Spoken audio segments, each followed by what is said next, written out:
2026 সালে যেন দম ফেলার সুযোগ নেই টাইগারদের। প্রথমে টি-20 বিশ্বকাপ, এরপর টানা সিরিজ। বিসিবির ঘোষিত ক্যালেন্ডার অনুযায়ী বিশ্বকাপের পর ঘরের মাঠে 5 শক্তিশালী দলের বিপক্ষে খেলবে বাংলাদেশ, যেখানে প্রতিপক্ষ হিসেবে থাকবে পাকিস্তান, নিউজিল্যান্ড, অস্ট্রেলিয়া, ভারত ও ওয়েস্ট ইন্ডিজ। টেস্ট, ওয়ানডে কিংবা টি-20 সব মিলিয়ে পুরো বছরই ব্যস্ত সময় পার করবে টাইগাররা।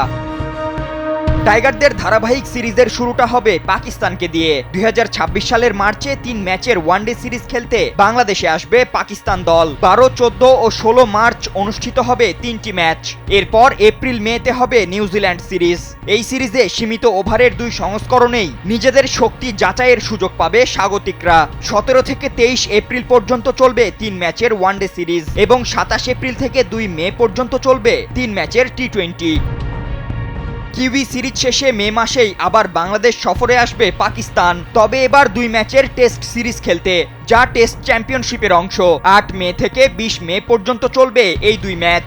টেস্ট সিরিজ শেষে কদিন বাদেই 5 জুন থেকে শুরু হবে ক্রিকেট পরাশক্তি অস্ট্রেলিয়ার বিপক্ষে টাইগারদের 3 ম্যাচের ওডিআই যুদ্ধ, যা চলবে 11 জুন পর্যন্ত।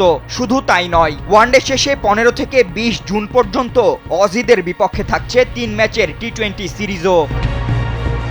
অস্ট্রেলিয়া যুদ্ধ শেষে আগস্ট-সেপ্টেম্বরে তো টাইগারদের জন্য থাকছে আরও বড় চ্যালেঞ্জ, ভারতের বিপক্ষে হাই ভোল্টেজ সিরিজ। ভারত এই সফরে 3 ওয়ানডে ও 3 টি-20 ম্যাচ খেলবে। 1 থেকে 6 সেপ্টেম্বর পর্যন্ত চলবে ওয়ানডে এবং 9 থেকে 13 সেপ্টেম্বর পর্যন্ত হবে টি-20 সিরিজ। এছাড়া বছরের শেষ ভাগে অক্টোবর-নভেম্বরে ওয়েস্ট ইন্ডিজের বিপক্ষে 2 ম্যাচের টেস্ট সিরিজ খেলবে টাইগাররা, যা অনুষ্ঠিত হবে 28 অক্টোবর থেকে 9 নভেম্বর পর্যন্ত। ফাতেন ইশরাক, কালবেলা।